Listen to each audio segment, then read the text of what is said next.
You say these country names all the time, but do you know where they come from? Some have crazy backstories. You're gonna love this.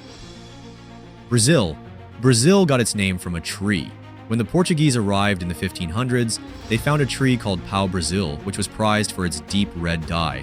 Back in Europe, this dye was very popular for textiles, especially because it was much cheaper to obtain than others.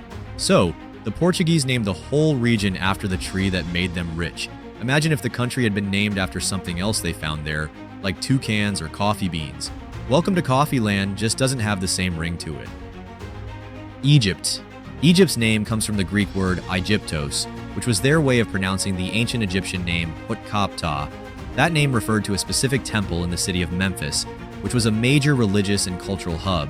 Over time, the Greeks just decided to use that word for the entire country.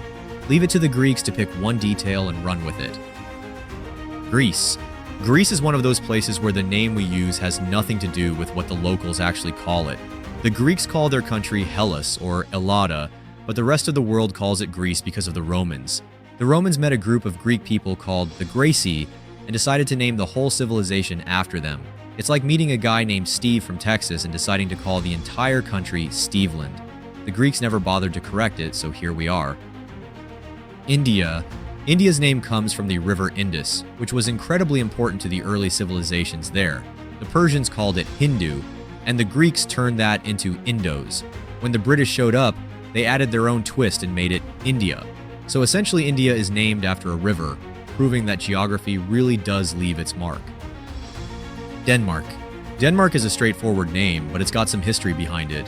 The word Danmark comes from the name of an ancient tribe called the Danes. The second part, mark, means borderland, or forest in Old Norse languages. So the name basically means land of the Danes. Over time, their homeland became known as Denmark. Simple but solid. At least they didn't name it after a tree. Yes, that's you, Brazil. Japan. Japan's name in Japanese is Nihon or Nippon, which means origin of the sun. This name came from China, where they referred to Japan as the place where the sun rises, literally east of China. The name is poetic and makes sense, though outsiders added their spin. The word Japan likely came from Portuguese traders who heard Nippon and turned it into Japan. Close enough, right? New Zealand. Dutch explorer Abel Tasman was the one who discovered New Zealand, and he called it Statenland. But later, Dutch cartographers renamed Tasman's discovery New Zealand after the Dutch province of Zeeland. Z in Dutch translates as sea, so the name could mean New Sealand, which isn't the most creative name but is pretty descriptive. It's like they looked around, thought of home, and said, yeah, this will do. Russia. Russia gets its name from the Rus, a group of Norse traders and warriors who settled in the region in the 9th century. The word Rus likely comes from a Finnish term for these rowers or seafarers, which makes sense because these guys got around by boat. Over time, their influence grew, and the land became known as the land of the Rus, hence Russia. So in a way, Russia was originally named by Vikings, which is not what most people picture when they think of Russia's origins. Argentina. Argentina's name is basically a shiny mistake. It comes from the Latin word argentum, meaning silver. When Spanish explorers arrived in the 1500s, they heard rumors about mountains filled with silver somewhere in the region.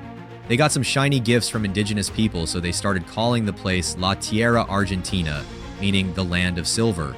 Spoiler alert, no giant silver mountain was ever found, but instead of changing the name, they just stuck with it. Norway. Norway's name is as straightforward as it gets. It comes from the Old Norse word Nordervegur, meaning way north or path to the north. The name made perfect sense to the Vikings, who were navigating the cold northern seas, and weren't big on fancy names. They saw the place, noticed it was far north, and named it accordingly. Luxembourg. Luxembourg's name makes it sound like a fancy place, which it is with all those banks, but its origins are pretty humble. It comes from the Latin word Luxembourg, which means little fortress. The name comes from a small castle built in the region in the 10th century. Over time, Luxembourg evolved into Luxembourg, and today this tiny country is basically a financial fortress instead of a military one. Thailand. Thailand's name is a patriotic statement in itself. The word Thai means free in the Thai language, so Thailand literally means land of the free. This name makes a lot of sense considering Thailand is the only country in Southeast Asia that was never colonized by Europeans. It's like changing your name to Freedom Land just to remind everyone that no one ever took over your house. Saudi Arabia. Saudi Arabia is one of the few countries in the world literally named after a family, the Al Saud family to be exact.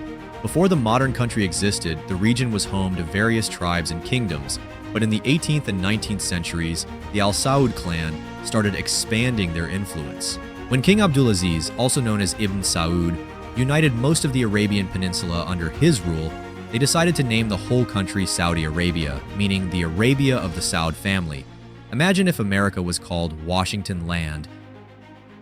If you enjoyed this video, you know what you have to do, my friend. Come on, don't be shy, hit those buttons, and you will get more content like this. It was a pleasure to have you here, buddy. Take care, and I hope I will see you in another video.